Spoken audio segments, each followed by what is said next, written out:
Yes, Guyana to the world. Globospan is a Guyanese dialogue moving towards the realization of one nation in one Guyana. It's a platform that offers an all-inclusive discussion with the pros, the cons, the ones that is taken aside, and the ones that stand in the middle. Globospan believes agreeing and disagreeing are part of the nation's building. She is a beauty, beautiful Guyana, with wonderful people all over this country. Globospan believes every Guyanese voice is part of the nation's building. As we span the globe for voices from the diaspora and those living home, we stand on our commitment that we are all Guyanese working towards one nation in one Guyana.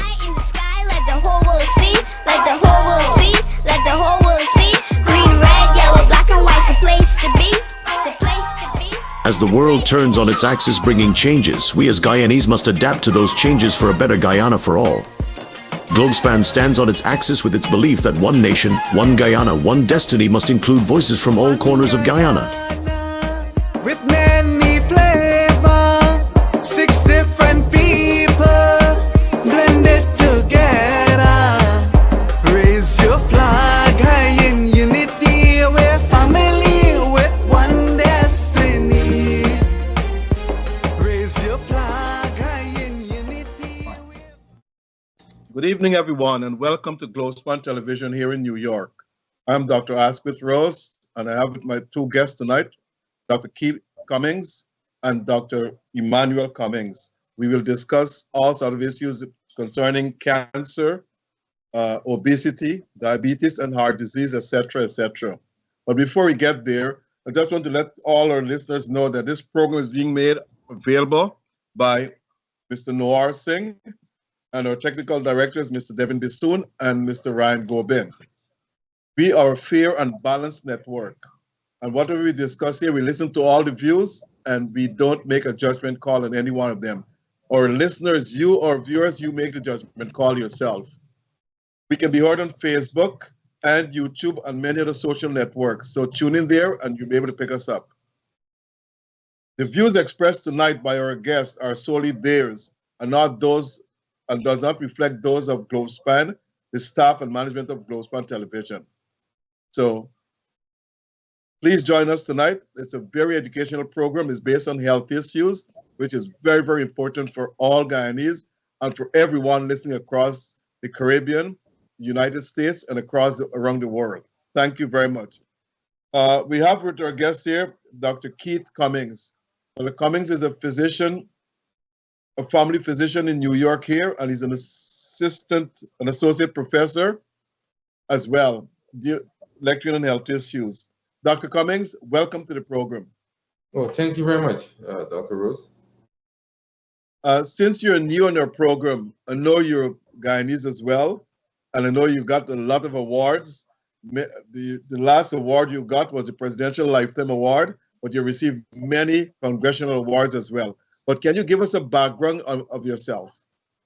Okay, so I'm Guyanese. I'm from Brighton Village Quarantine, and I grew up there, went to Central Quarantine Secondary School, previously called Bushnut Secondary School. Okay. Then subsequently, I did pharmacy in Guyana, University of Guyana, then migrated to St. Kitts and Nevis and back to Guyana, did medicine. And from there, went to Grenada, got married to my beautiful wife there. And subsequently, both migrated to New York. And I've been in New York for most of my training, and subsequently went to University of Alabama. And I've been an assistant professor of medicine at Emory University in Atlanta. My wife and family, kids, 2 boys, are still in Georgia. My wife is pursuing her PhD in molecular laboratory science. Wow. But I moved to New York, where I love the New York lifestyle. So they will subsequently join me next year here after she finishes her PhD in laboratory science. Good, very good news. Very, very good news. Now, you're a family physician. Tell me what areas you practice. So I also practice internal medicine and family medicine. My areas focus primarily in hospitalized patients So I really don't see patient outside of the hospital.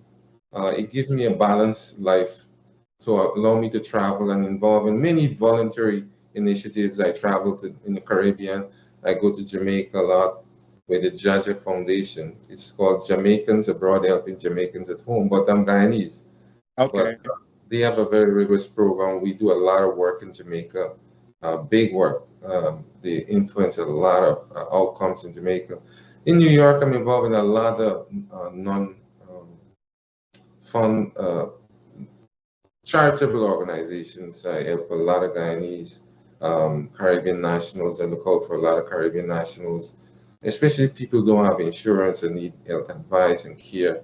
I do a lot of consultancy. Everything is pro bono, free. Basically, giving back. And that's why I'm involved. Anytime I go to Guyana, I find myself doing lectures, either in Berbice or Georgetown or Linden. I always walk with a flash drive to give back the guys something, because that's the only way we can help in some measure, rather than make critical comments without contribution. And Okay. Go ahead. al- Go ahead. I've also been involved in donations a lot to many churches in Guyana, and also Linden Hospital. We have done a lot of donations there, and also some private hospitals have been involved in a lot of donations. Yeah. Great. Good news. Congratulations. Now, I want to talk to you first about diabetes, which is a chronic disease, but is affecting a number of Guyanese at home. And from my understanding, diabetes occurs when the human body does not produce enough insulin. And this could result in high blood levels. Explain to our listeners what causes the body not to produce enough insulin. Okay, so diabetes is a syndrome, and the main thing is insufficient insulin, or you have enough insulin, but it's not enough to meet your metabolic demands in terms of handling sugar. So some people born like that, so it's genetic, they acquire this from their parents, and so they don't have enough insulin. So we usually broadly say it's type 1 diabetes, but majority of the people, over a period of time, your body has enough insulin, or just don't have enough, or you do have enough, but it's when it go to the site to work, to your muscles, your liver, and other tissues, you have a lot of resistance to the insulin. So we call it insulin resistance.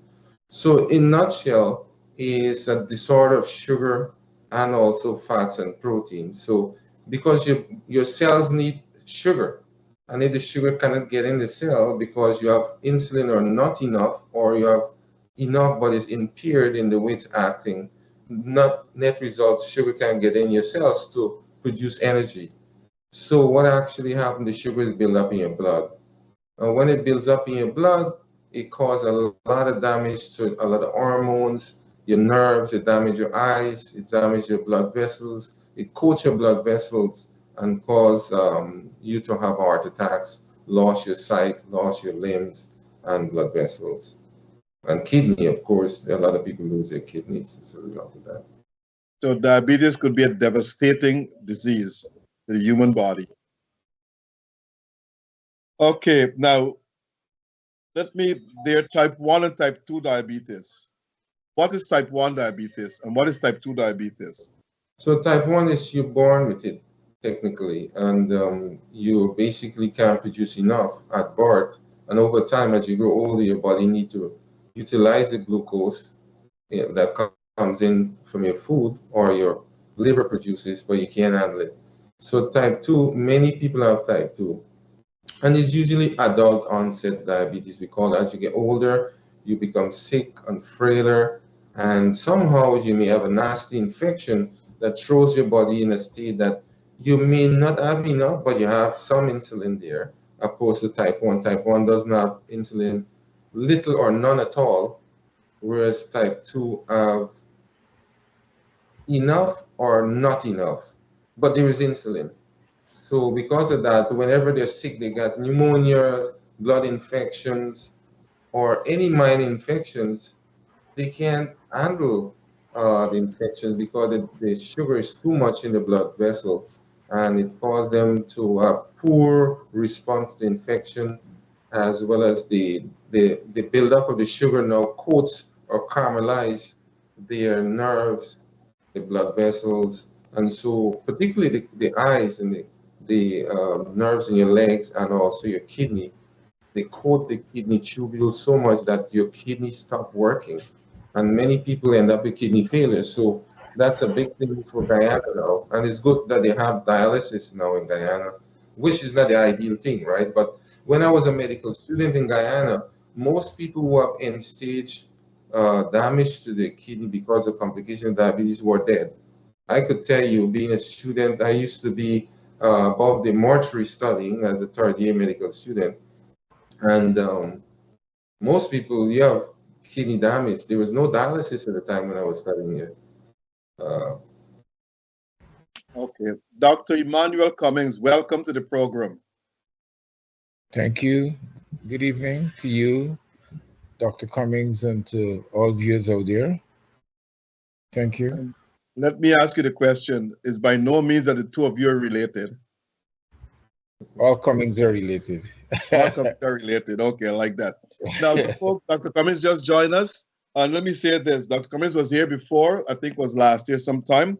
He is the former Dean of Health Science, Professor of Molecular Medicine, and Deputy Vice Chancellor, Academic Engagement at the University of Guyana. Now, Dr. Emmanuel Cummings, let me ask you first and foremost, explain to our listeners, first of all, welcome to the program. Explain to our listeners, what is molecular medicine? Well, molecular medicine is trying to understand the molecular medicine, the chemistry of life, and to understand medicine at the molecular level, the origin of diseases. And once you have an understanding of the origin of diseases, it'll be a better way to understand the treatment, because everything happens at the molecular level. That's at the biochemical level. That's where life occurs. That's where all our life is taking place, cellular life, which involves a series of chemical reactions. And so that's what we study. We understand that. And so once we understand that, we'll be able to have a greater understanding as how to treat diseases, because that's where we treat disease, because disease originates there and also treated there. So I guess a lot of students are interested in molecular, in your teachings at UG. Well, I do teach that in the first year, right? First year medicine for years. Okay. Just let Dr. Keith Cummings complete the diabetes, and then I'll get to you. We'll talk about cancer, which is affecting Guyanese very, very badly. As a matter of fact, I read somewhere where in the past 6 months, cancer is increasing Guyana by almost 20%. But the rate is still lower than most of the Caribbean countries from what I gather as well. But Dr. Keith Cummings, let me go back to you. Type 2 diabetes, explain that. so as I said earlier, the type 2 is more found in adults. They usually have insulin, but their utilization of insulin to drive the sugar in the cell is impaired, or they just don't have enough, but they have some.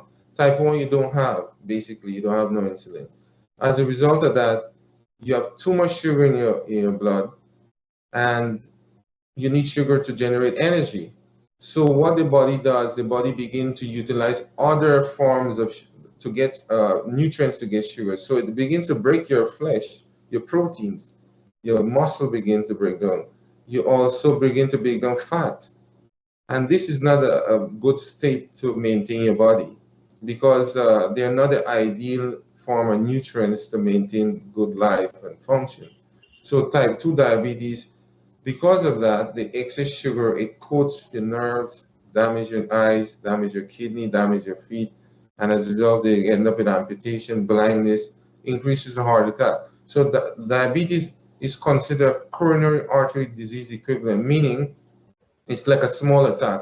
So one of the leading causes of death in Guyana, more than cancer, is ischemic heart disease, meaning that they have coating of the blood vessel in the heart, and this blood vessel is not allowing blood to go to the heart itself. which is one generated in the blood. So the leading cause of death in Guyana is still heart disease, and the one is ischemic. And diabetes is one of the major contributors to heart attacks and brain attacks and leg amputation. Good. Now, let me just ask you one more question on this here before I get to Dr. Emmanuel Cummings. What is monogenic diabetes? Monogenic. I haven't heard the term monogenic. Maybe monogenic is monogenic, I think. You have more that term? No, I'm not familiar. There may be many terms that you use in the past, but because things are changing rapidly, I'm not familiar with the term monogenic. Emmanuel, maybe you can pronounce a monogenic diabetes. Dr. Emmanuel. Since he's into molecular medicine. We lost him. Devin? Devin? Brian? Yes, sir. Yes, we lost Dr. Emmanuel Cummings. Yeah, we lost him for a second. Okay. But there are different subclassifications of diabetes and various terms. For example, in New York, we talk about flatbush diabetes. And Flatbush is an area in Brooklyn. Brooklyn, yeah.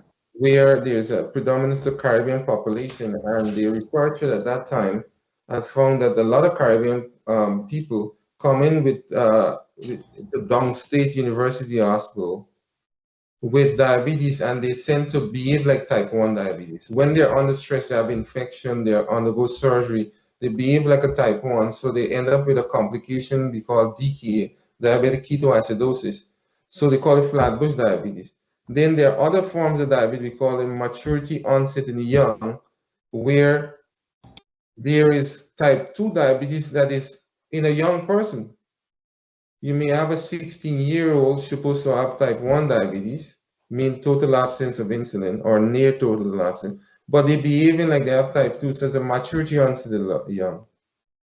So there are maturity onset type 1, type 2. So there are a lot of different sub-classification, but broadly, now people are most of the guys who are treating diabetes are just breaking it down into 2 diabetes. Insulin dependent or insulin non-dependent. Makes it easy for everybody. It's either you're dependent on insulin or you don't need insulin. But you take insulin when you reach like the stage 2. No, you take insulin if the sugar is, if there's something called hemoglobin A1C, which was, I think they're getting used to it in Guyana now. When I was there 3 years ago, they had started, but they don't have enough, and there was, it's not very commonly used, which is a great indicator. And if your A1C, which is a measure of how long your cells are coated with sugar for over 3 months, 120 days, is the best marker for how bad your diabetes is with its control. Now, that number is supposed to be less than 5.7 if you don't have diabetes, but if you do have diabetes, you want to target it less than 6.5. And if you really have diabetes and you're in mid-age, you want to be less than 7. So less than 7 is target. If you have advanced cardiac disease, they don't want your sugar to drop too low, because if your sugar is too low, you can end up in a coma. So they targeted a higher number, like 8. But the ideal thing, if you have an established diabetes, is to target to less than 7 to 6.5. So that is the greatest. Measuring your sugar, I guess when way back, they used to just measure your sugar level. It's not a good metric to tell you how bad your diabetes is. What they're doing is looking at hemoglobin A1C, which is how long the red blood cell is coated with this sugar over a 3-month period. If it's greater than 6.5 to 7, it's a bad idea. You need to target. Now, when to use insulin? The patient end up with a lot of end organ damage to your eyes on the get-go. You find a patient comes into your Portland Hospital and they already have end organ damage to your nerves in your leg, damage to your eyes, heart attack. You need to start insulin immediately, because the main aim of treatment of diabetes is not to lower the sugar, which some people get mixed up with.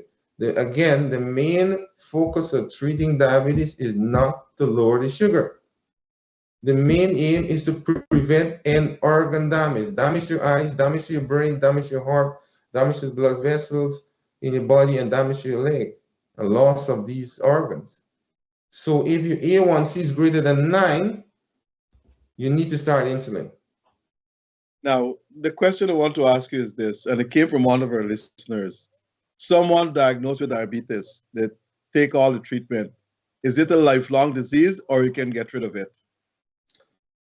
If the main reason why you're diabetic, especially type 2, we said type 1, you're born with this thing. Type 2, you acquired because you had a bad injury to your pancreas, you have an infection that knocked your pancreas out partly, or you had some bad disease that pushed you into diabetes over a period of time. Or some people have a genetic tendency, their parents had diabetes, and somehow over as they get older and over this, you find that you can't handle the sugar in your blood. If that is true, most of them have to use diabetic medication for the rest of their life. If you're very obese and you have something called metabolic syndrome, you can get rid of diabetes. So their population of 20 to 25 to 30% of people can get rid of diabetes like that by changing their lifestyle.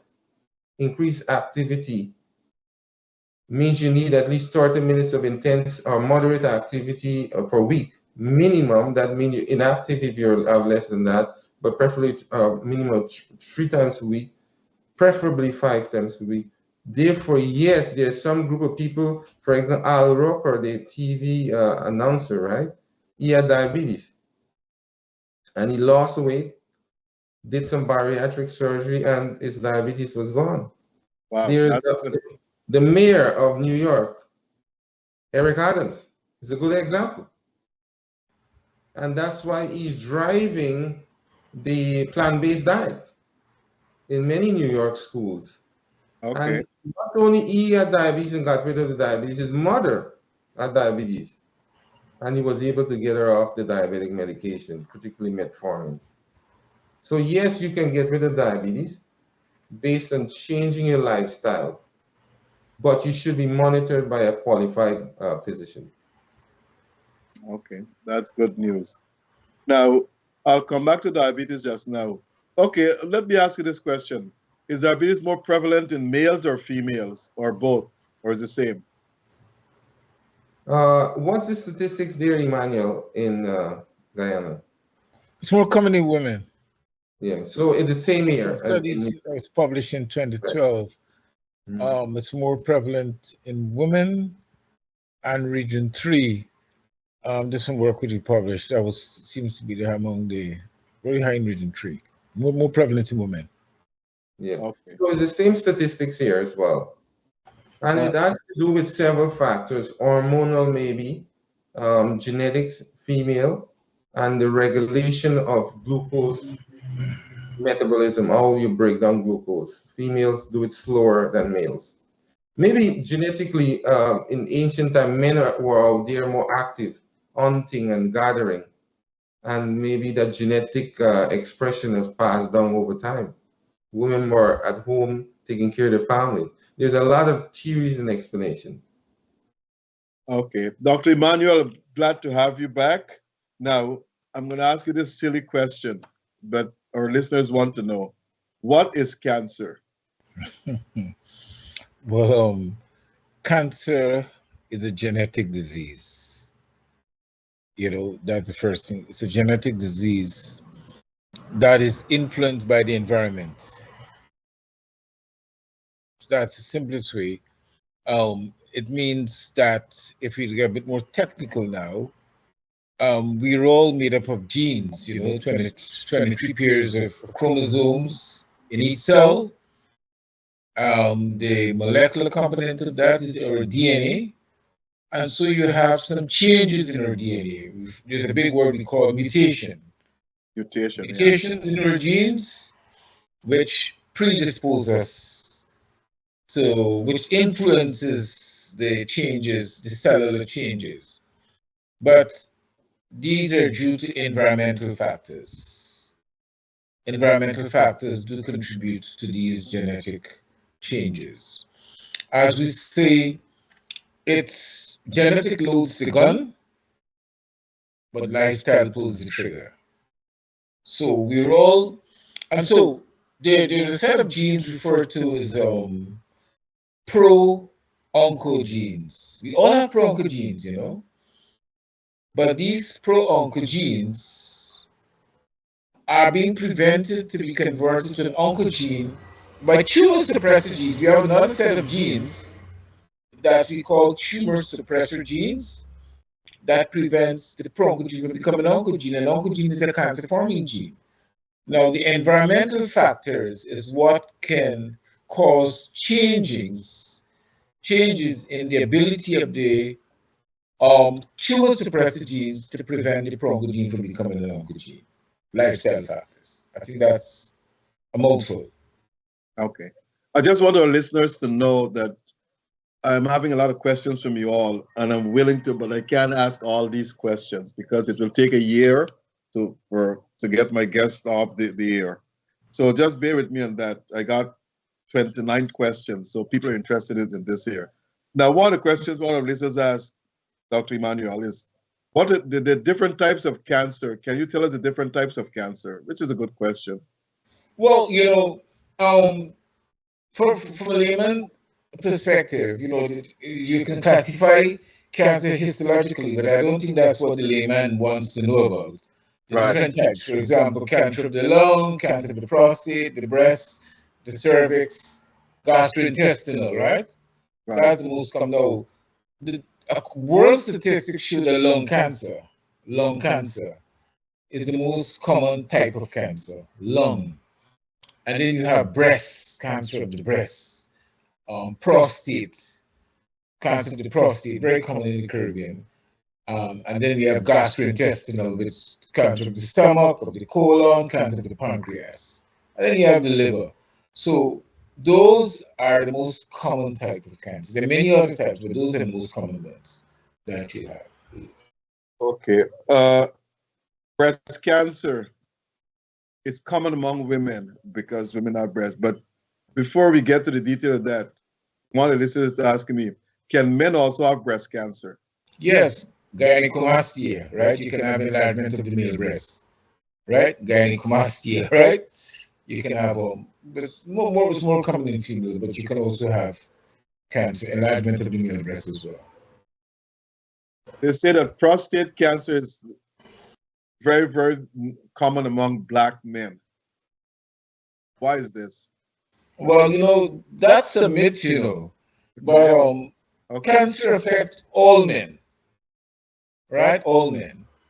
But it's more one of the reasons why, and one of the reasons why it's more common in Black men and Black people is that, you know, vitamin D, which that's some of the, you know, vitamin D is now a super vitamin, vitamin D.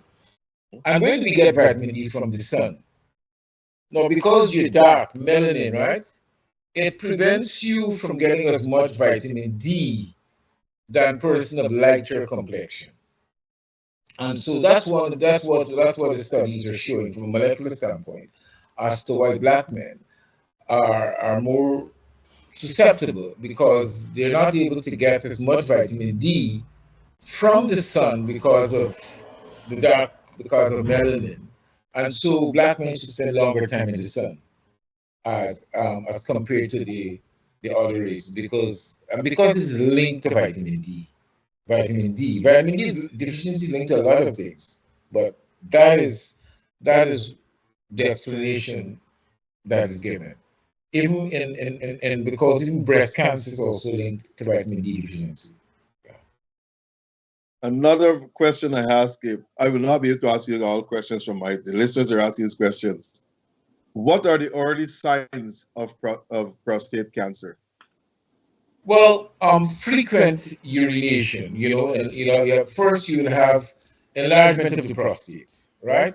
Enlargement of the prostate, and what men will find, you have issues with erection, and then you have frequent uncontrolled, be able, you know, you go into the bathroom very, very often, uncontrollable, where it's very difficult to keep in your that urgency, you know, that urgency to urinate. And so what you would recommend is that men go and have a PSA done or have a digital examination, and of course the urologist will be able to um, do a digital examination and find if there's some amount of enlargement. What But is the what is the acceptable PSA count? well, it depends on age.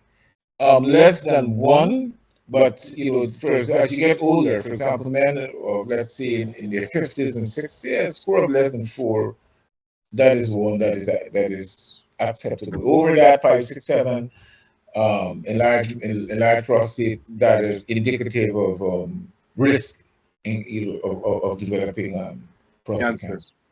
Okay.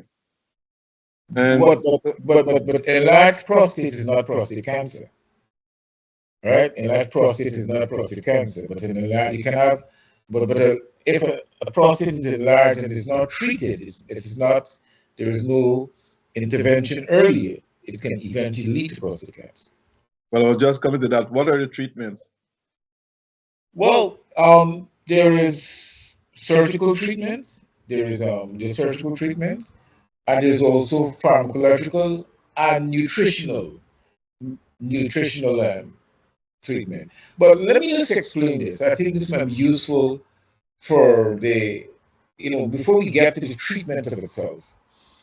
And to say, Dr. Key spoke about heart disease, cancer, and everything else.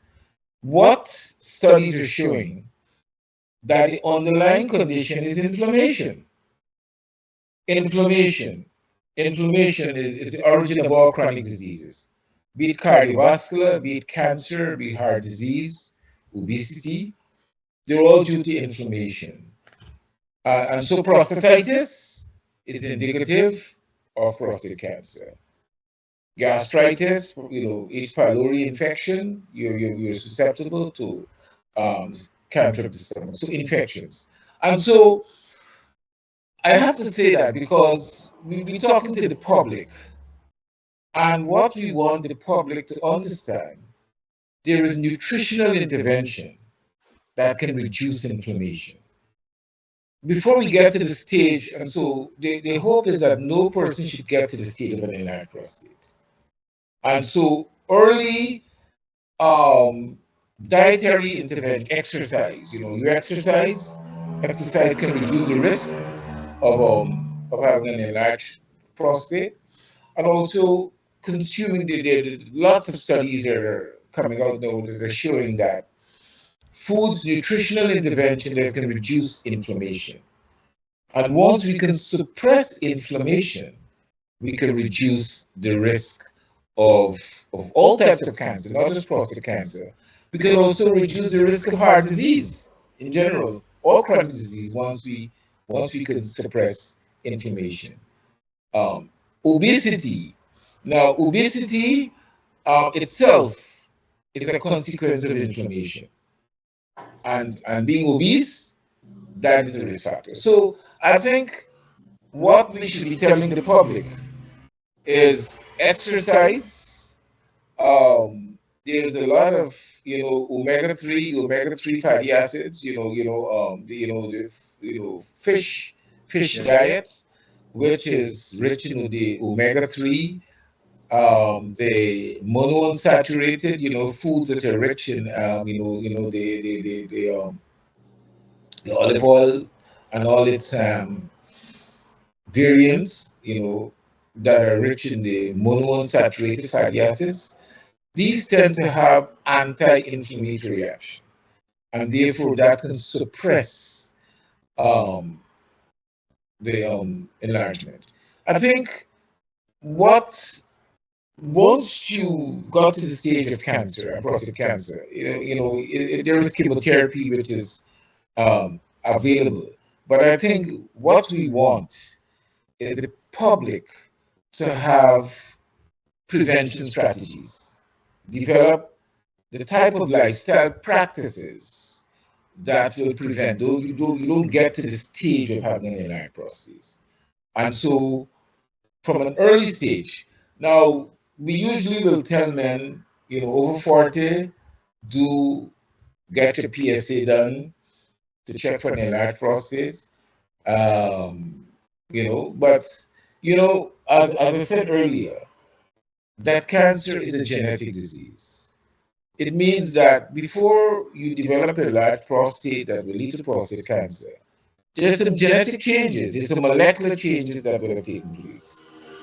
And so when you're looking for an increase in PSA or an enlarged prostate at age 40, the mechanism for that would have started 10 or 15 years before that as a result of that mutation. And so what happens in the developed world now, they're looking at genetic testing where you can test for the mutation of the gene. And that's long before you have an increased levels of PSA, or long before you have an enlarged prostate, where you would have experienced mutation in the gene. And so let's say at age 25 or 30, you were to do genetic testing, and it shows that you have mutation, you can have an intervention then. And I think that's where the developed world is going, because when you look at the statistics, all types of cancer, breast, prostate, and you'll see that there is no difference between morbidity rates. The rates you see in prostate cancer in men in the developed world and in the Caribbean, it's not much difference. But when it comes to mortality, there's a huge difference, because in the developed world, there's genetic testing, there's early intervention, early diagnosis. And so with early diagnosis, you can have better outcome. I think that's the way I would want to put it. Dr. Keith, you can weigh in if you want. You can, if so be it. No, I think Professor Emmanuel is doing a good job. I know. Dr. Emmanuel, let me ask you this other question on cancer before I get to Dr. Keith. Cancer has been on the rise. Diabetes has been on the rise. Also, obesity has been on the rise in Guyana. But cancer has been on the rise for the past 6 months by 20%. The current cancer rate in Guyana is 142 per 100,000 persons. It sounds a bit high, but I think in Trinidad it's higher, in Jamaica it's higher, and so forth. But based on their population, I don't think they're higher. I think Trinidad is 159, but it has 1.5 million people. We got less than half of 1.5 million people.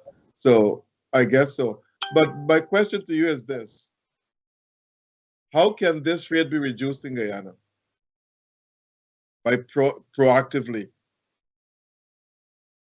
Oh, Dr. Emmanuel is gone again? Wow. I guess he's having internet problems. Dr. Emmanuel, are you there? Devin, we lost him again. Yes, he having some technical issues with his internet. Okay. Now let me turn to you, Dr. Keith Cummings. Obesity is also a chronic disease. And I say that's when the body has too much fat or excessive fat. My first question to you before I go to the second half of the question: how does one body develops too much fat or excessive fat? Okay, so you can develop excessive fat genetically. Some people are just born with the genes from their parents, grandparents, that predisposes them to be a little more chubby than others. And if there's a special number that we use called the BMI, body mass index. Yeah. Consider you to be obese if it's greater than 30. All right. So you should be less than 18 ideally. But if it's greater than 30, you're way off the scale. But it's a good measure. But some people, various race group are a little more chubbier than another. The Caucasian age groups are slimmer. So people may argue that's not a good metrics to measure everybody across the board, because a guy might be looking slim in one population or culture, or thick or slim thick, and he's considered normal. And if he loses weight, you may say, well, that guy has some bad disease. So what they suggest that you measure the mean lean body mass, your actual fat or muscle, and there are different technologies to do that to get a better estimate. So true estimate. But the BMI is a reasonable but not accurate means of measuring your obesity, but it's reasonable. So the other thing, apart from genetically predisposed to gain this excess fat, is your diet. The big thing in all disease is your diet, regardless of the type, whether acquired or genetic. You can influence the outcome by changing your diet. And so if you don't eat enough vegetables, greens, nuts, and grains to feed your gut microbiome, which is everybody's gut has a certain amount of bacteria. They're good bacteria. And so like you have a forest. If you don't feed them with the right food, the forest will not grow. And it then predisposes you to a lot of disease such as weight gain. So if you measure the amount of fat that is covering the organs in the abdomen, that is a true measure of your degree of excess fat. But of course, nobody's going to stick a probe in your abdomen. But you can measure the thickness of the abdominal wall by a Graph's test. And so obesity has a lot of implications for your health outcomes. It increases your risk of cancer, and it also increases the risk of cardiac disease, worsen your risk of diabetes, and also arthritis, increased risk of mental related disorders, a sense of pride, and a sense of feeling fit. So it has a lot of spin-off, negative spin-off if your BMI is greater than 30. So you can genetically acquire it because of your genes, but most importantly, you acquire it based on your location and your diet. So you can change your outcome, because as I said earlier, the leading cause of death in America is heart disease.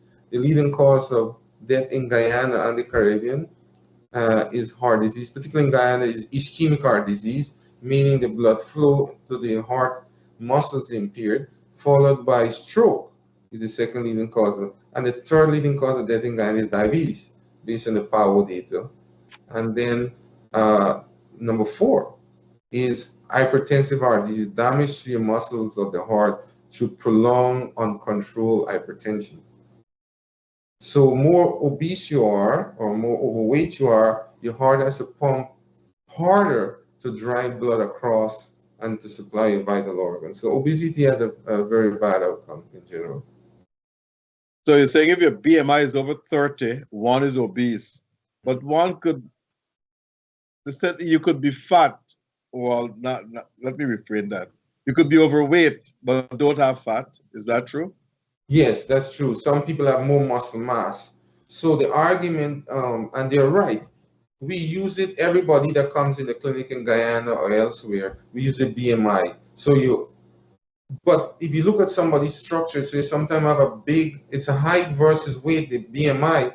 So it may not be accurate for some people. It's best to the lean body mass, or actually the fat, the muscle content itself. And so it's a guesstimate that is commonly used, but it's not accurate. And you're right, can wrongly categorize some people as obese and label people. So if people exercise, could they get rid of the obesity and the fat? Yes, exercise, and it also depends on the intensity of the exercise. You need to have a moderate, they said moderate intensity exercise is the gold standard by public health. Meaning you must have at least 30 minutes of sustained increase in your heart rate. Per day or per week? Preferably 5 times per week, but minimum of 3 times per week. And you're considered inactive if you have less than 30 minutes of moderate intensity exercise per week. That's per week. But ideally you have best is 5 times a week, minimum of 3 times per week. And you can literally change your BMI, your amount of fat in your body, and also in your abdomen and as well. So you can change your obesity status with increase your activity and changing your diet. We must emphasize that diet, and also decrease the major cause of death across the world, which is cardiovascular disease. Oh, Dr. Cummings, you're back. Oh my gosh, you're having internet problems, am I right? I move closer to the source. Okay. Since we're talking about obesity here, now the other question I want to ask you: who are more likely to become obese, male or females? And at what age? Females. Females again. Again, Dr. Emmanuel can weigh in if you want. And at what age people tend to become obese? From small, 10 years, 15 years, 40 years? Well, let me explain. What the statistics are showing is that malnourished babies, underweight babies, yes, we tend to overfeed them, and that's laying the foundation for obesity. So they're born underweight, and because we overfeed them, and so childhood obesity is linked to adult obesity. Right. Now, when we speak about obesity and diabetes, diabetes, Dr. Keith spoke about insulin, which was discovered in 1921. Okay. And leptin, that was discovered in 1994 at Rockefeller. Now, insulin is a hormone that is associated with diabetes, insulin deficiency or lack of insulin action. Mm-hmm. And leptin, that's the hormone that is associated with obesity. So obesity can have several, you can be genetic causes of, there's certain genetic conditions that can predispose you to obesity. The environmental factors, and also the hormonal factor, and leptin, and that's in trying to understand obesity. A lot of discussion is placed on leptin. Now, leptin, that's a hormone that is located in the subcutaneous tissue. And the role of this hormone is to, when you feel hungry, it tells the hypothalamus, look, Dr. Rose is hungry. But now he's filled. So leptin is supposed to, there's another hormone called ghrelin that goes to your hypothalamus and say, Dr. Rose is hungry. And when Dr. Rose is satisfied, leptin will say, well, look, let me tell the hypothalamus for Dr. Rose to stop eating. But like in diabetes, when there is insulin resistance, in obesity, there's leptin resistance. Failure of insulin to respond to glucose uptake that results in glucose remaining in the high levels in the blood. In this case, there's leptin resistance, where leptin fails to tell the hypothalamus, the control the appetite center, that Dr. Rose is filled, and so Dr. Rose will continue to eat. Right? And so there's a hormonal influence. So obesity is something which that is the underlying mechanism of obesity. But also, we must look at obesity as you grow, as you age. What you see is redistribution of your body fat. Your body fat moves from your subcutaneous tissue, from your arm and your leg to your abdominal cavity. That's you see as you get older, you see develop a big belly, right? Right. A big tummy, right? And that is redistribution of your body fat. So you have central obesity. And so a lot of factors contribute to that: lack of exercise, poor diet, nutritional vitamin deficiencies, because a lot of studies are now showing that older folks that develop obesity is because of deficiency in certain micronutrients, which is not part of their diet, and lack of exercise. And so you have central obesity.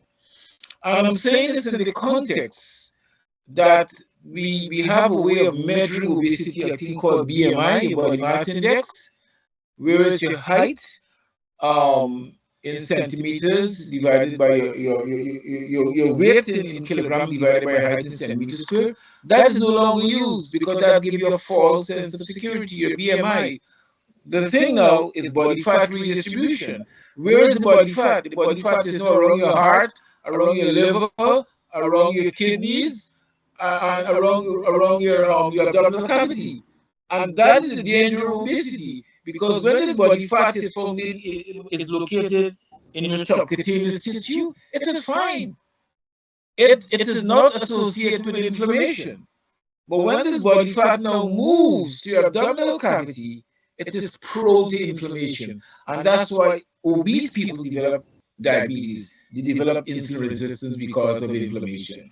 And therefore, all those cardiovascular disorders that are associated with obesity occur when the fat moves from the subcutaneous tissue to abdominal cavity. And so that is the context under which we now have to understand obesity, right? That is the molecular understanding of what it is. Many years ago, men were the hunting prey approach to gather their meals. Now, with the restaurants and the quick availability of food, we don't have to exercise to get our meals. So you find that kids, the choice of meals make a big difference. People can have meals of high fat content, high carbohydrate content much more easier, and so it transforms into stored fat because of the high carbohydrate content. And so your choice of meals is a big thing, and the easy access to foods that are not appropriate for to maintain a slim body mass. So you say farmers will... Okay, go ahead. Sedentary lifestyle. We walk to church, we walk to school. Now we're driving to go everywhere. And then we're sitting on the computer. You know, you're playing football on the computer. Kids are playing games, computer games, instead of going out there and play a game of hockey or table tennis. So all of these factors. They're saying exercise is key to prevent all these diseases. Stay tuned there. Let me just do a commercial here. Folks, don't go anyplace. Now, All for One supplier located in Queens, New York. You can get your West Indian foods there and groceries. You can get your roti, you can get your fish, you can get your meat. You can use your credit card, your debit card, your EBT cards. Any one of the cards you can use. And it will be delivered directly to your home. Just place your order, go to the website, All for One supplier. One is the number one, supplier.com. And you can place your order and it will be delivered to you at your home. Anything you want to order. The number is 718-551-3292. 718-551-3292. Travel Span. For all your traveling needs, just call Travel Span. They've been in business for over 30 years, and they can book your tickets to any part of the world. They're also located in Queens. They have upcoming tours to Dubai, India, South Africa, Norway. Just give them a call at 718-845-0437. 718-845-0437. Or they have offices here in New York. They have offices in Rosalton and Val Park in Guyana and Chaguanas in Trinidad and Tobago. So give Travel Span a call for all your booking needs. Thank you. Now, gentlemen, back to you. Now, there's something about weight. Is your weight depends on your height? Anyone? Well, yes, if you the total your fat content, your muscle content, your height. If you're tall, you will tend to your overall weight.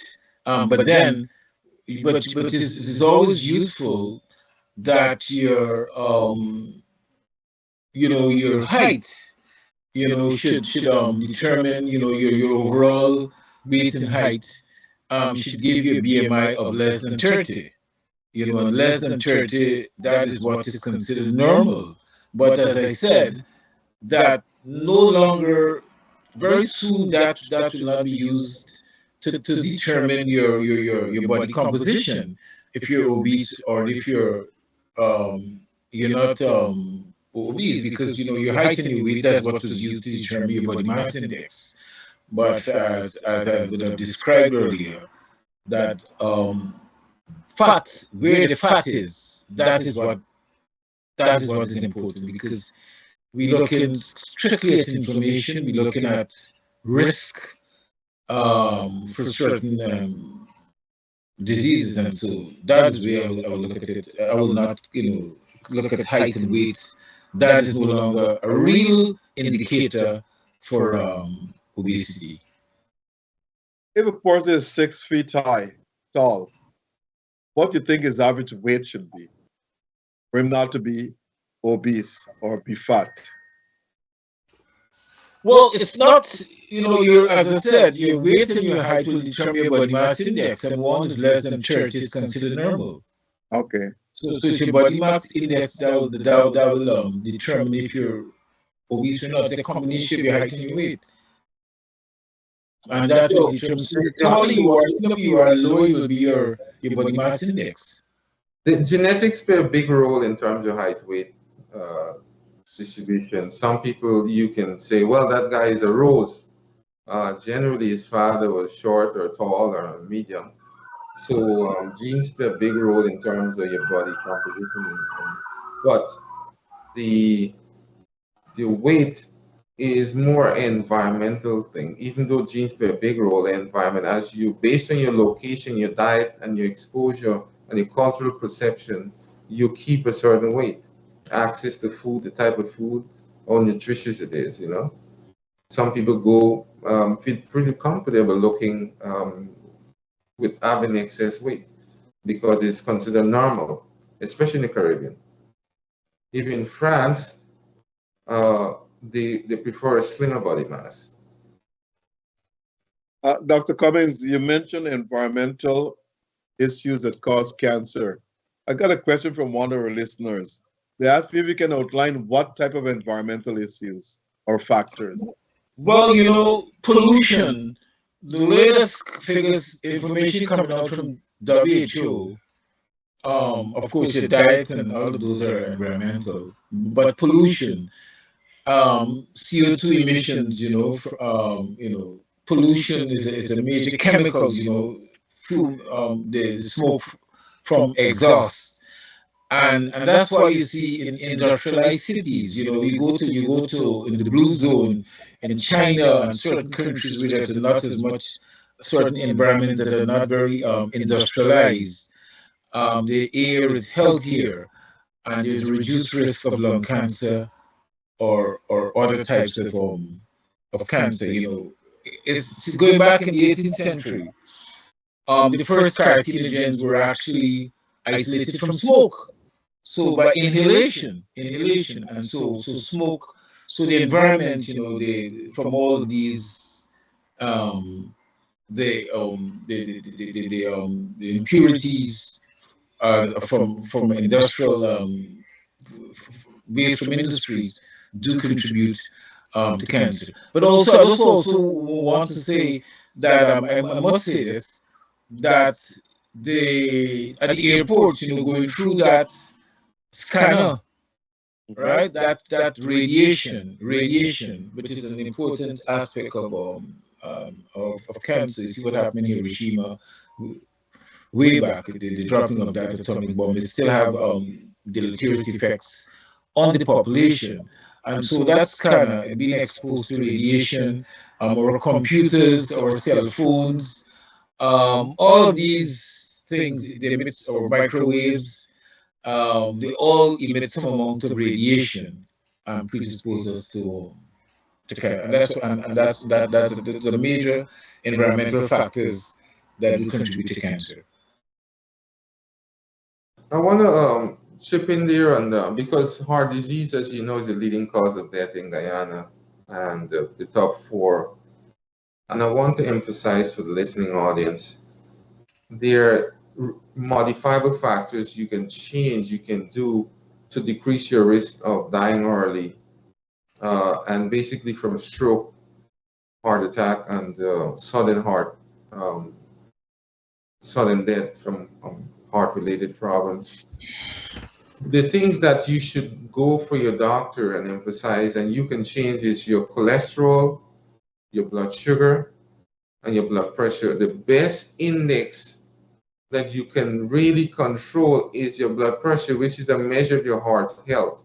Your blood pressure is a major thing because the fourth leading cause of death in Guyana is hypertensive heart disease. So if you don't control the pressure, it's going to lead you to damage your blood vessels and damage your heart.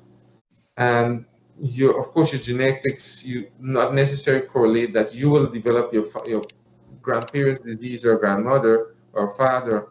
There's some people, parents have a disease, but they don't develop. But things you can change is your sugar content, your cholesterol, especially bad cholesterol, your weight and your activity. But one thing you will recognize, and I have physicians, I have a doctor who's a cardiologist who dropped dead last week. And you said he's a cardiologist, he should know better, but he still dropped dead at 65 years of age. Now, there's some population, the main culprit, what's the heart of the matter that leading to heart death is cholesterol, especially the bad cholesterol, LDL cholesterol. And there's subtypes, we can get more into details. But I want to emphasize this, is that you need to ask your doctor, and let me just go back here. So 80%, there's an 80-20 rule, and Dr. Rose is a professor of political science. You know about the Pareto's principle, but this is a flip of the Pareto's principle. 80% you can account for cholesterol, hypertension, sugar, lack of exercise, and family and smoking. But the 20% of people will have an heart attack, a brain attack, or a leg attack, and they have normal pressure, normal sugar, and normal cholesterol. So what are you talking about, Dr. Cummings? This guy looked healthy, he was exercising, he's slim, trim, and everything. That's where science haven't been able to answer, because there are 20% of people, they have other players that are causing them to have heart attacks and ischemic heart disease. And this has to do with novel discovery of other molecular stuff that Emmanuel mentioned. Particularly, there's a chemical, amino acid called homocysteine that cause your, inside your blood vessel, we refer to your best measure of your probability of living longer is your intimal L, the inside of the blood vessel is the tunica intima. How good is this health? And this can cause your intima to become dysfunctional, utilize a lot of oxygen, and ask other blood factors such as platelet to come and start sticking up. And once you begin to stick up, they call other platelets and form a partial clot. The problem with people with coronary artery disease and plaque buildup is that they don't really have much symptoms. But when there's cementing of that plaque, there's opportunities for new plaque. These are, when these plaques are friable and easy break, then it breaks off and causes a brain attack and a heart attack. So it's a soft plaque that comes on top of the previous plaque, then the guy dropped dead because he always had coronary artery disease, but he had no symptoms or no brain problems. Is when the plaque is a new plaque that is friable. So if you want to go to your doctor to tune up, ask him to get your sugar tested. It's your fasting sugar that is important. It's supposed to be ideally less than 90, but not greater than 100. That means you're not going to eat anything from midnight, and your sugar's supposed. If it's greater than 100, your body has to produce more insulin to keep the inflammation down, as Emmanuel mentioned. More inflammation in the blood vessels, the greater risk for the plaque that build up over time to rupture when new plaque builds up and cause you to have brain attack and heart attack and leg attack.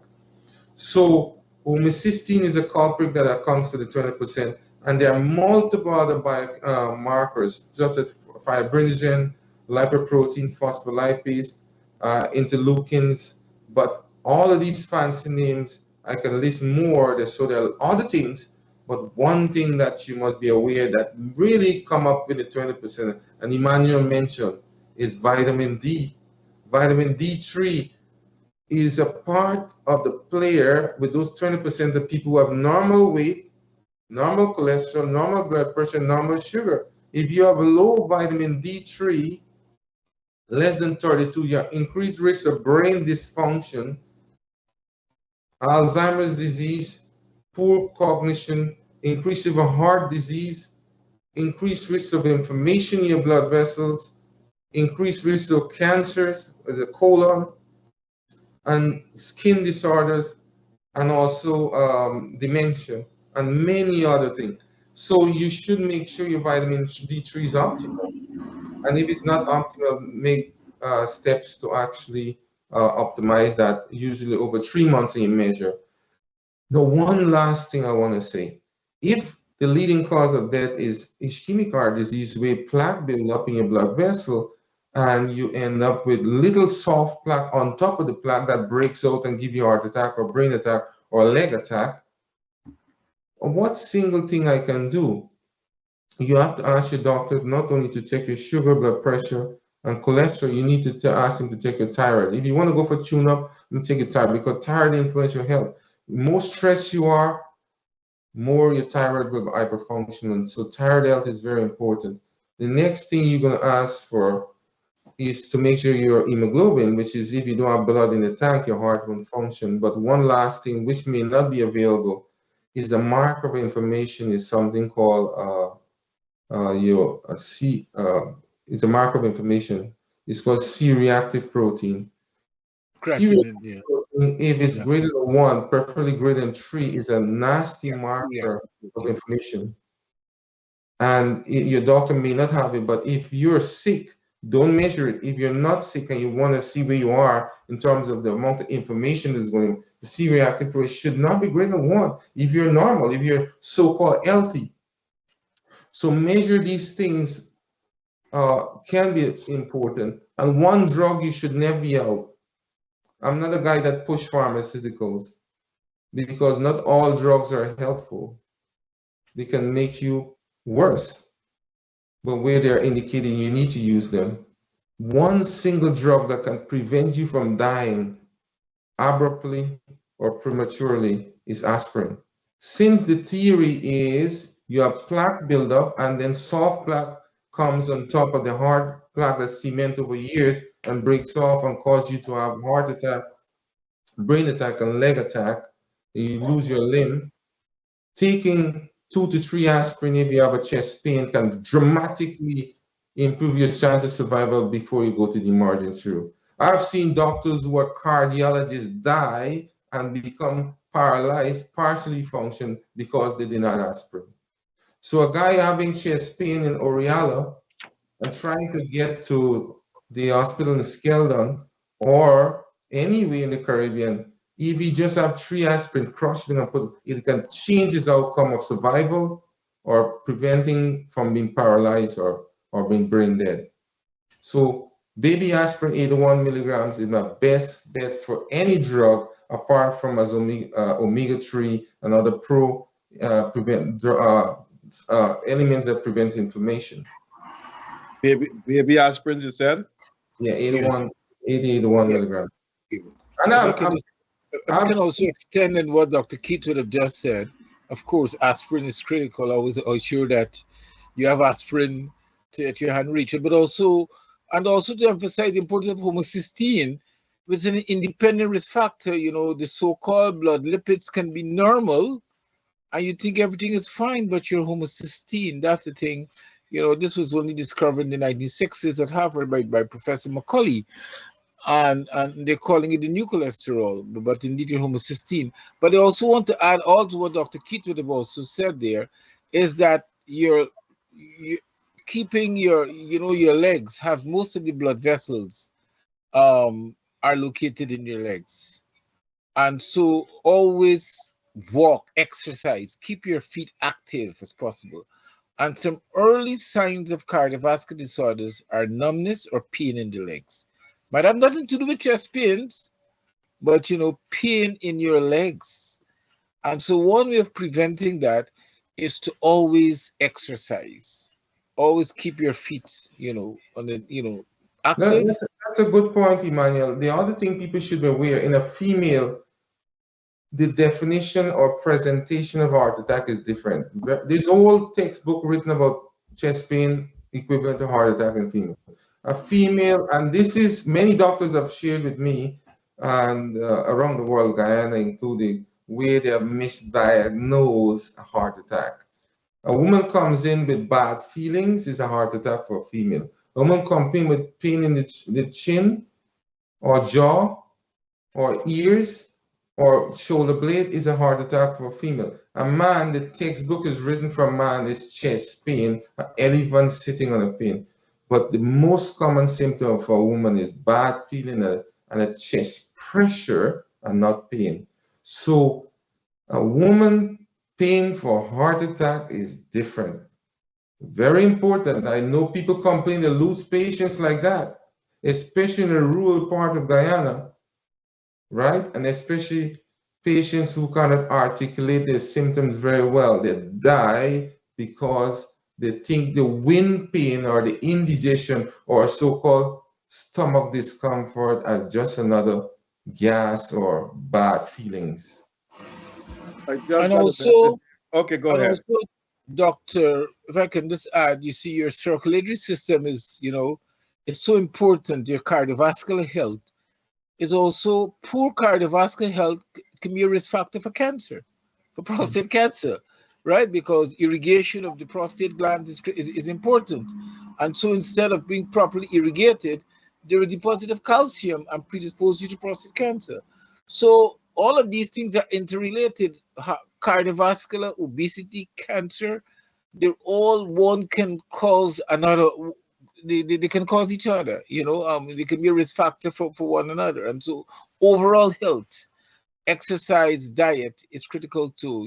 If you can prevent obesity, you can reduce the risk of diabetes. You reduce the risk of diabetes, you reduce the risk of cardiovascular disease. Reduce the risk of cardiovascular disease, reduce the risk of cancer. So they're all interrelated.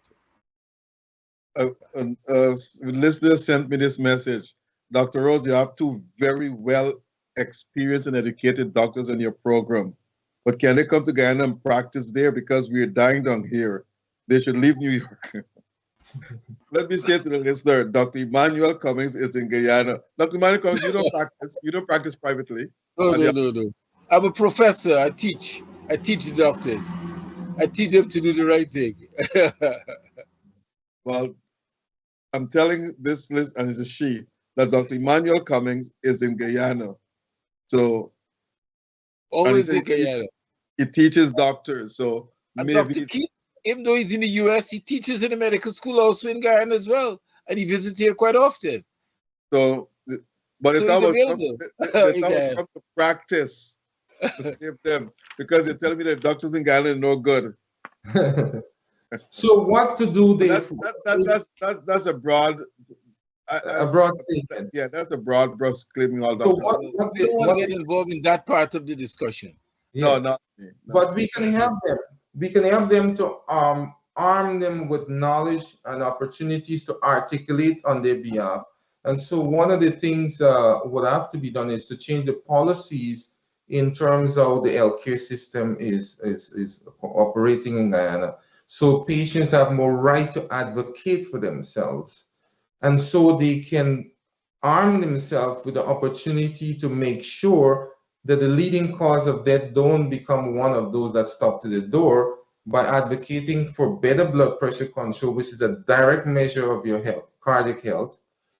Get your blood pressure preferably less than 180, 130/80. Ideally is 120/80. If your blood pressure is greater than 140/90, it's a bad sign. Get it down by non-pharmacological, non-drug means first. Means you're going to cut your weight, get active, cut your sugar, cut your cholesterol down, and eat food that are rich. Your plate should look colorful in simple language. Get greens and vegetables, more nuts and grains. Avoid the heavy starch and fatty foods, and advocate for your family to do so. When you go to the doctor, get a book with a pen and write down some of the questions before you go to the doctor and ask him to measure your cholesterol, your sugar, and pressure there. And you also keep measuring your pressure at home, because the best measure of your cardiac health is your blood pressure, because your blood pressure is a product of your heart function. How your heart is pumping is the top number, and the relaxation is the bottom. If your heart is pumping and the pressure is very high, if it's pumping above 140, it means your blood vessels are not relaxing. If you have a pump pumping water from one region of Guyana to the next, and the pump is backing up and backfiring, it means that there's obstruction. So the heart has to pump more harder, the pressure raises. Then when it's relaxing between beats, it's the low number, the diastolic pressure. The top number is systolic, bottom is diastolic. It has to relax. If the heart is relaxing and the pressure is high, something is wrong. The heart is too stiff. So you can optimize that by changing your lifestyle. Cut your salt down, cut your fat down, exercise more, at least 3 times, preferably 5 times, and stress. One of the things we emphasize is cardiac function based on how blocked the vessels is, which is true, and your brain function, etc. But if you have too much stress, it will cause a wiring of your heart to trip, and those lead to a different type of heart disease we call arrhythmias, where the rhythm is out sync, and some people end up with clots.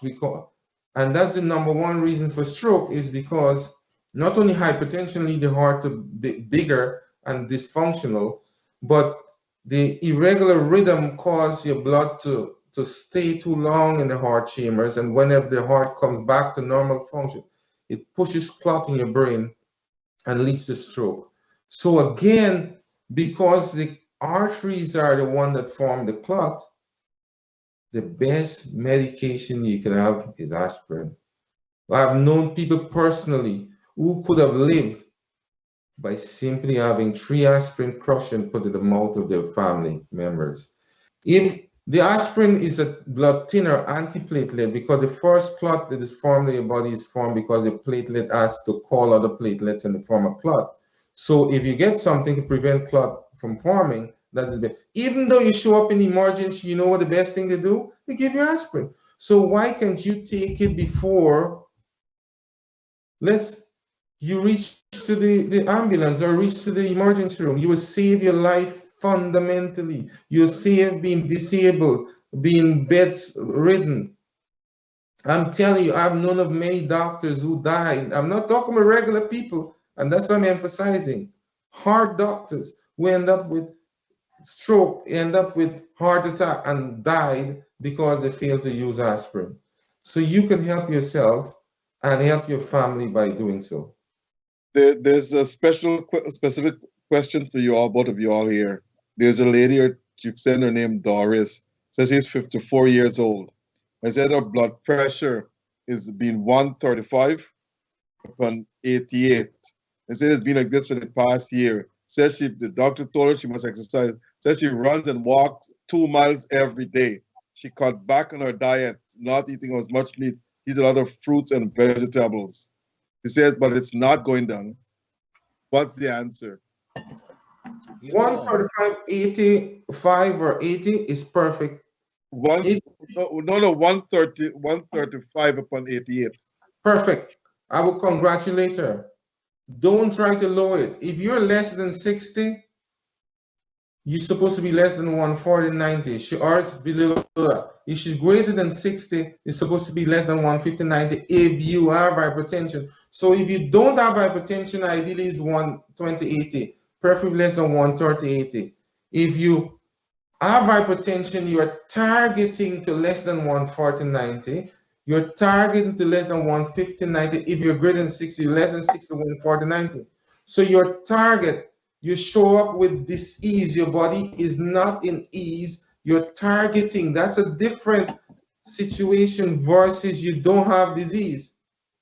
So she's in good state. Don't try to reduce it more unless you have advanced heart disease 138 is ideal, unless if you have advanced heart disease. For most part, there is no need to drop the blood pressure more. Okay. The other question, another person But I just asked me. wanted to Go ahead. Go ahead. can just explain.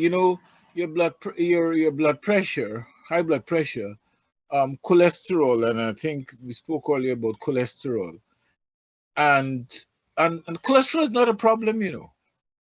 Cholesterol becomes a problem depending on the type of fats you include in your diet. Saturated fats that you get from meat, poultry, that is bad for your cholesterol.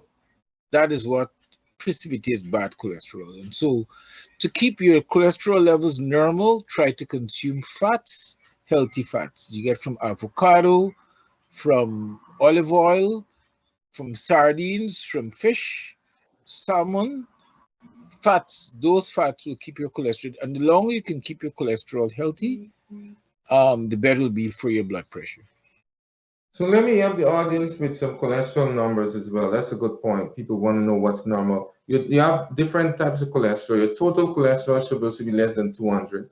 If it's going above 200 to less than to 239, you're getting a little dangerous there. Average in America is 130. You want to get it below 200, right? There's another cholesterol, the bad cholesterol, as Emmanuel mentioned. We call it LDL cholesterol. You want to get that less than 90 ideally. 100 is average, 130s. If you go into 160s is bad. 90 definitely, 190s you may need treatment. Above 200, that's bad. And then you have triglycerides, 150s and above is bad. And then the good cholesterol, HDL cholesterol. For man, you're supposed to have the good cholesterol, HDL, greater than 40, and for female, greater than 50. Now, these are individual cholesterol, and then there's a lipoprotein A, which is the bad cholesterol. The good thing you should do is don't wait on your doctor. Take your total cholesterol and minus your good cholesterol, HDL cholesterol. So put total cholesterol over the HDL cholesterol, the good one, and divide it. So if the number is low, 3.5 to 3 is great. If the number is higher, get into 4, 5, 6, that's a bad. So to make it easy for you, take your total cholesterol and divide it by the HDL, which is called the good cholesterol. Numbers 3.5 to 3 and less are great, but higher numbers are bad. So where 200 comes in? It said 200? It's for the total cholesterol. So there's several cholesterols.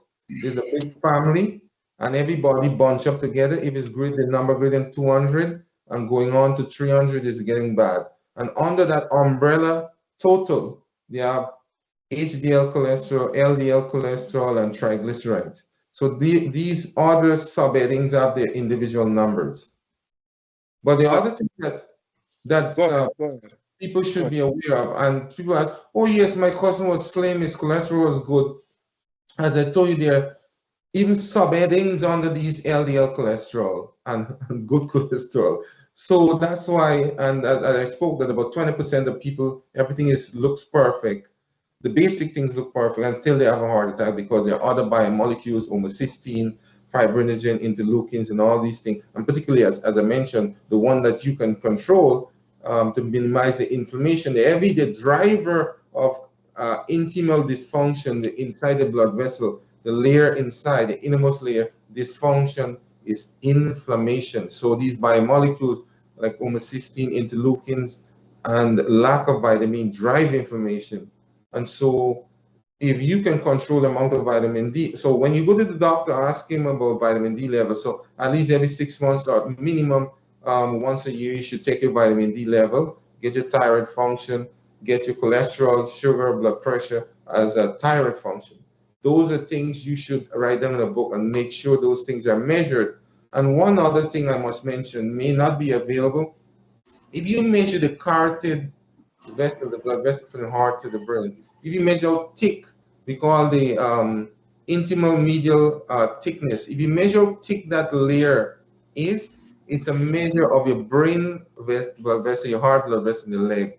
So it's an overall measure. So by Not, there's a test called a Doppler flow that just measures flow of blood to your brain, but this one is the thickness itself that kind of extrapolate and tell you how good your heart. So you don't need to go in the heart or go in the leg or go in the brain. You can measure the thickness of the wall of the blood vessel, the carotid blood vessel in the neck, and it's a good measure and extrapolation that 90% of the time, if there is thickness is thicker than normal and this degree of thickness, it correlates pretty well in your brain health, heart health, and leg health, and the degree of plaque burden. And again, plaque is laying down a bad cholesterol over a period of time, which doesn't cause no symptom unless you can exercise. You get shown in the breast, they do cardiac stress testing, and then they see that you have a problem. But more, the problem again is plaque laid down, and new plaque, which are soft plaque that comes in on the cemented plaque and breaks off. That is what leads you to heart attack, not old plaques that lay down all the time. Is new, we call them soft plaques that are unstable. It's like pimples. You only have a lot of blackheads. Now the new pimples that burst, that is what causes you to have an infection to your brain and end up with meningitis, like the heart disease and brain attack. The new soft plaque is what's going to lead you to heart. So the good thing is to get the aspirin and take it immediately. And that's baby's aspirin. I just wanted to add before you close, I notice time is going. Yeah. Very important that women after menopause are at risk, right? For your HDL usually drops, HDL, which is your good cholesterol.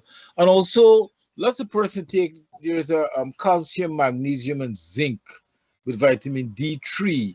Spoke a lot about vitamin D3, but usually you should take that with vitamin K, because calcium, which is good for contraction of the heart, muscles, bone health, and everything else, vitamin D. But studies are now showing that you should take your calcium with vitamin K. Without vitamin K, the calcium goes to the prostate and cause prostate cancer. The calcium goes to the arteries and cause arteriosclerosis, which results in high blood pressure. And so when you take it with vitamin K, it's more likely to go to the bones where it's supposed to go. So a combination of these micronutrients are so important, right? So the real point there is take your calcium with vitamin K2, which helps to store it in the bones and not in the walls of the arteries, which predisposes you to high cholesterol and cardiovascular disorders. So we're coming to the end of the program, but Dr. Keith Cummings, a lady asked me to repeat, if you could repeat, what are the signs of stroke for women? You said the signs of stroke for women. So the stroke for women and men may be the same, but the heart attack is different. Well, heart attack then. The heart attack she meant. So the heart attack for women, look for chest pressure, not pain. If you have pain, it means you really have heart attack. There are many causes of pain in the chest, but if your woman has a heart attack, look for indigestion, bad feelings that is not going away despite your resting. And also, if you take, some people have underlying coronary artery disease already, they take medication to relax the blood vessel. If it persists, it's heart attack for women. Secondly, they have pain in the cheek or the jaw, pain radiating to the back, or shoulder blades, pain to the arm. But man is pain, real pain. A woman is pressure, discomfort in the stomach, discomfort in the arm and the jaw. So you don't take it for granted. The longer you take it for granted, the more you're losing muscle. And muscle is time. So you have a little heart attack or big heart attack. Little heart attack leaves scars in the heart, and you never knew you had an heart attack until subsequent follow-up. And that leads to weakening the muscle of the heart and increase the risk of the heart going irregular. Because these scars are like scars in the skin. The muscle of the heart doesn't repair itself well. And so it leaves scars and increase the risk of irregular heart rhythm, which we call arrhythmia. So women are easier to die because additionally, as you get older, your symptoms of heart attack changes. And another thing is diabetes. Diabetes literally damages the nerves of the heart. So you don't even feel you have chest pain in a diabetic patient. Do you can imagine a patient has Alzheimer's disease, elderly, living in a home by themselves, and has indigestion, and the nerves become damaged because of diabetes? They have no pain, and they have a heart attack. They just have bad feelings. Okay, hold that thought. We come to the end of the program. Dr. Emmanuel Cummings, I'll ask you for your closing remarks. Well, with cancer, I think the suggestion here is early detection.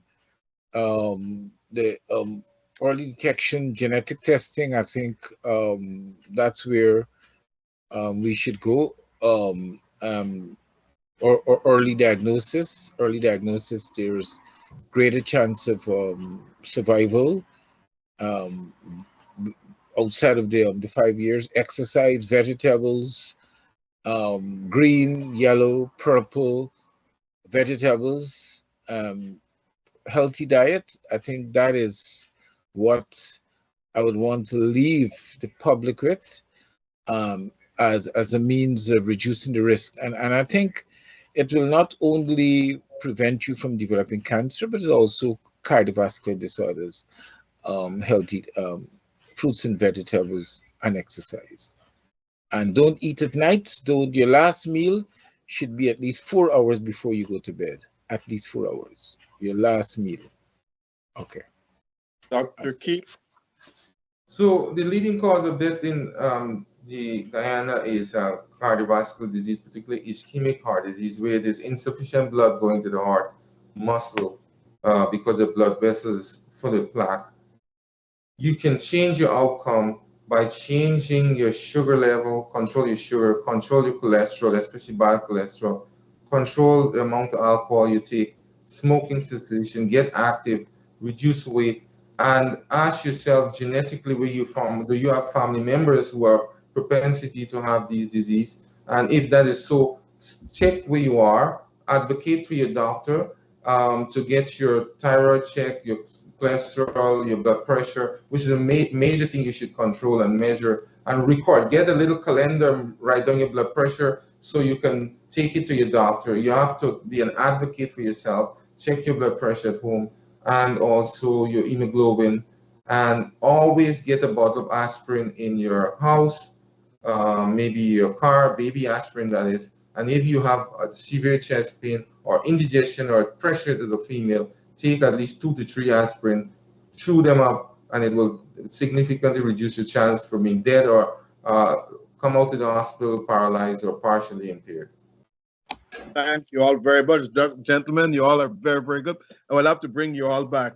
But thanks to Noir Singh for making this program available, and to Devin Bissoon and Ryan Bobin, our 2 technical directors. And also thanks to our listeners, and more specifically, thanks to all our sponsors. Because without you, this program would not have been available at no time at all. So thanks to all of you. And one final word. I'm asking you all to please purchase my book. It's called A Race to the Finish Line.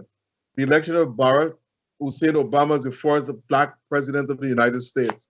It's a very good read, excellent reviews on it. So, and it's only cost $39.99, a soft paperback. But the hard copy coming out sometime in late November, and that will cost over $200. So I'm asking you all to get it now and get it early. Thanks again to Dr. Emmanuel Cummings, and to Dr. Keith Cummings. Thank you all very much for coming on. But I will have to bring you all back, because having a health program on this channel is very, very good for the people in not only in Guyana, but around the world, because we broadcast around the world. So I think it's very, very educational. And a lot of people took notes based on the questions they were asking me, but I could not even go out. I got 57 questions and only asked you all about 10. So the people were listening, and they were very, very much concerned. So thanks a lot again. But I'll bring both of you back on, because you guys are really good. I'm elated with your presentation here tonight. Thanks again, and good.